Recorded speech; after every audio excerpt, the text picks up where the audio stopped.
Ancient Rome. Every idiot romanticizes it with marble, conquests, and togas. But peel back the stone, and you'll find an empire crawling with degenerates in purple robes, emperors whose bedrooms were cesspits of depravity disguised as divine right. Forget love. Forget tenderness. In Rome, sex was war. Penetrate and you rule, submit, and you're dirt beneath sandals. That was their gospel, their social pyramid, their entire damn worldview. And the emperors? They took that perverse little equation and made it into state policy. The imperial bed wasn't a bed. It was a throne, a courtroom, and a butcher's block all at once. Suetonius and Tacitus, those sour old historians, didn't write gossip columns. They wrote autopsies of the empire's moral decay, telling us in every filthy detail how the emperor's bedroom mirrored the empire itself.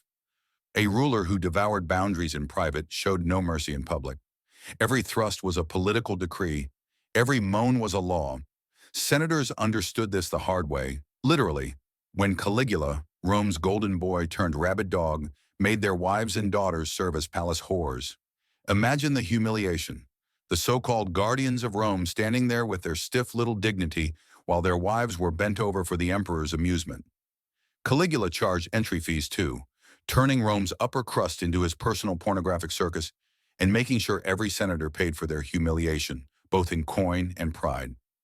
This was dominance turned into currency. And then came his sisters. Roman law spat on incest, but Caligula? He laughed, unbuckled, and dragged his sisters, Agrippina, Drusilla, and Livilla, into bed as if the empire itself were just an extension of his family orgy. He didn't even hide it. No, he paraded them at banquets, sat them where his empress should have been, daring the Senate to look away while silently whispering, "Your laws mean nothing. My lust is law." When his beloved Drusilla croaked in 38 AD, he turned grief into insanity. He declared her a goddess, outlawed laughter, bathing, and even family dinners during mourning, because why not weaponize misery too? But the crown jewel of his lunacy was transforming the imperial palace into a high-class whorehouse, staffed by the cream of Rome's noble daughters. Senators weren't just cuckolded, they were bankrupted at the imperial brothel, watching their wives grind for the emperor's coin. He made power a theater, humiliation the admission ticket, and then that infamous horse. Historians argue if he really tried to make his beast consul, but here's the truth. Whether or not it happened, everyone in Rome knew the sexual metaphor. By elevating a horse above them, Caligula was saying plainly, "This animal deserves more respect than you human scum, and if I can penetrate your wives, I can penetrate your politics too." Rome's marble Senate house was just another brothel stall in his eyes, and the senators, just livestock with better grooming. Caligula lasted 4 years before his Praetorian Guard, those muscle-bound bodyguards with iron stomachs, finally gagged on his filth and cut him down. Not because of one scandal, but because the man turned Rome into a live-action humiliation ritual. His murder wasn't justice, it was indigestion. The empire simply couldn't keep swallowing his poison, but the cruelty of fate. His death didn't end the carnival of perversion, it just passed the torch. If Caligula was Rome's diseased carnival, then Tiberius was its dungeon master, drooling over horrors on the cliffs of Capri. They call it a villa retreat. Don't be fooled. It was less a retreat and more a slaughterhouse of innocence, a paradise carved for predators. Suetonius, that ancient gossip with a taste for bile, gives us the details, and they're enough to make even Rome's jaded stomachs churn. Tiberius built swimming pools, yes, but not for leisure, oh no. These weren't places to splash and laugh. They were arenas where he unleashed his little fishes, that's what he called them. Flesh forced into water, attendants compelled to twist and writhe, their bodies repurposed as playthings. Imagine it. The emperor watching from above, his empire at his feet, while human beings paddled around like living sex toys. Disgust wrapped in luxury, cruelty built into stone. And his villa, a labyrinth of hell. Private chambers, decorated not with noble marble, but with frescoes dripping in filth. Walls painted with his twisted tastes, every corner echoing with the muffled sobs of whoever was unlucky enough to be summoned. Archaeology even backs it up. Excavations at Via Jovis revealed pools and chambers that scream, yes, the bastard really did this. The villa perched high, guarded by treacherous paths cut off from the world. Perfect for crimes no one could stop, no one could even hear. Capri wasn't a getaway. It was a trapdoor to depravity. But here's the kicker. Tiberius didn't do this just for kicks. No, the monster had strategy. Many of his victims came from noble families. Every senator who had to watch their child or relative debased on that island suddenly found their spine snapped. Who dares rebel against the man who owns your family's shame? Every groan in Capri was blackmail, every humiliation a leash tightening around Rome's aristocracy. This wasn't lust, it was politics dipped in slime. When the old pervert finally keeled over in 37 AD, Rome exhaled like a beaten slave seeing its master choked to death. Celebrations lit the empire. Finally, the goat was gone. But fate is cruel, and Rome was cursed because the next emperor made Tiberius look like a monk. They thought depravity had peaked on Capri, but no. Compared to what was coming, Tiberius was just the appetizer. Enter Elagabalus, Rome's teenage freak show, a 14-year-old crowned emperor in 218 AD who decided the throne was his stage for the most obscene gender-bending burlesque the empire had ever seen. Forget the stiff old Roman codes about manhood, dignity, and masculinity. Elagabalus spat on them, smeared makeup on his face, strapped on jewelry, and minced out in public like the empire's drag queen-in-chief. The senators gasped, the priests gnashed their teeth, but the boy didn't care. He was Rome's ruler, and he'd rather strut in silk than wield a sword. Historians debate whether he was transgender or just spectacularly insane, but Rome didn't have the vocabulary. All they knew was that their emperor wanted to be called by women's names and beg physicians across the empire to slice him open and carve him into the woman he believed he should be. According to Cassius Dio, he even offered entire military campaign funds, rivers of gold, if someone could give him what we'd now call gender confirmation surgery. Imagine that, an emperor dangling bribes for a new vagina while the empire crumbled around him. And oh, the scandals. Elagabalus thumbed his nose at every sacred Roman tradition, including the holiest of taboos. He married a Vestal virgin, Aquilia Severa. To Romans, that was like stabbing the gods in the eye. Vestals were supposed to stay untouched for 30 years, their purity believed to keep the empire itself intact. And this painted boy king decided to drag one into his bed, declaring his lust more important than Rome's survival. It was not just a scandal, it was sacrilege on an imperial scale. The empire didn't just shake its head, it trembled with rage. But marriage was child's play compared to his real performance. Elagabalus turned the imperial palace into his personal brothel. Not a metaphor, a literal brothel.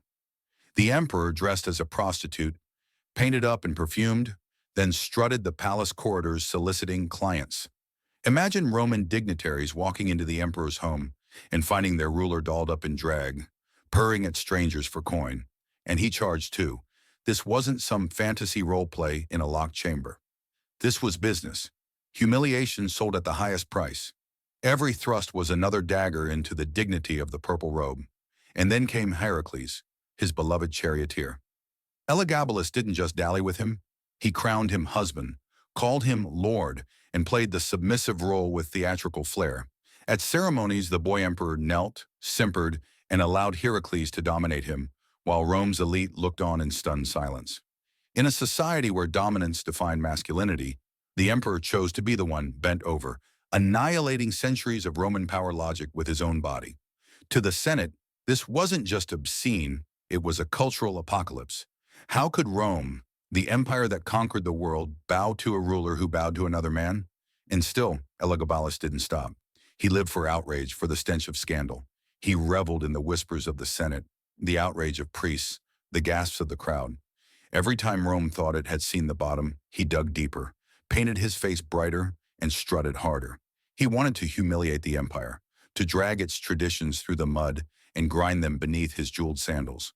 But Rome has limits, even for freak shows. The Praetorian Guard, those same bodyguards who gutted Caligula, finally had enough. In 222 AD, they struck, slaughtering the painted boy king in an alley of betrayal. His reign was brief but volcanic, a carnival of sexual revolution laced with mockery and filth.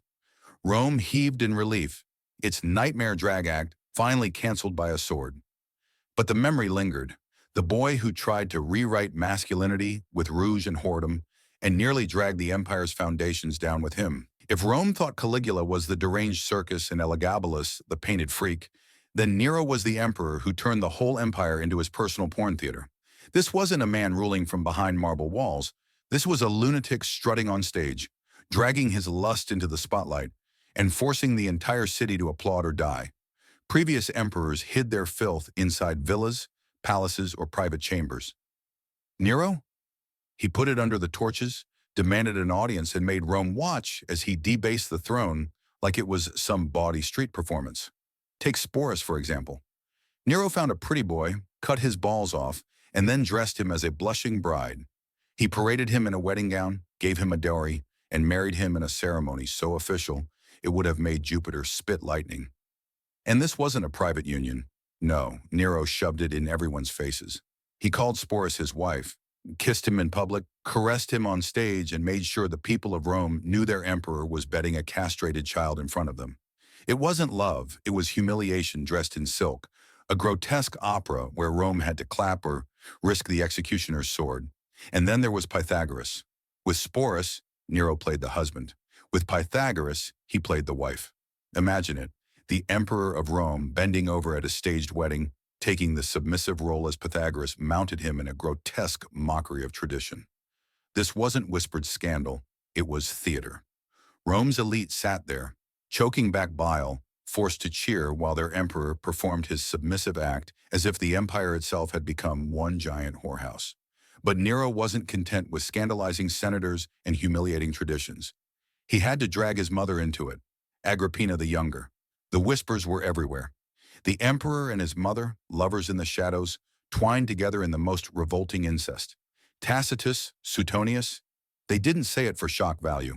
They knew it meant something darker. Even if the exact truth is debated, what's undeniable is this. Nero eventually had her killed. Whether to silence the rumors or because she knew too much, the result was the same. Matricide dressed as politics, a son hacking away the woman who birthed him, all while Rome muttered about their nights together. And when he wasn't defiling family or mutilating boys, Nero was on stage turning performance into pornography. He dressed as women, as mythological figures, as beasts, stripping away the line between theater and brothel. Sometimes it was simulated sex, sometimes real, but always grotesque, always public. Senators, consuls, nobles, men who once strutted with dignity, now sat trapped in seats clapping for an emperor who humped his way across the stage. Applaud or die, those were the choices. Disgust was treason, nausea was rebellion. So they smiled, they clapped, and they drowned in his filth. Nero's stage wasn't just entertainment, it was domination.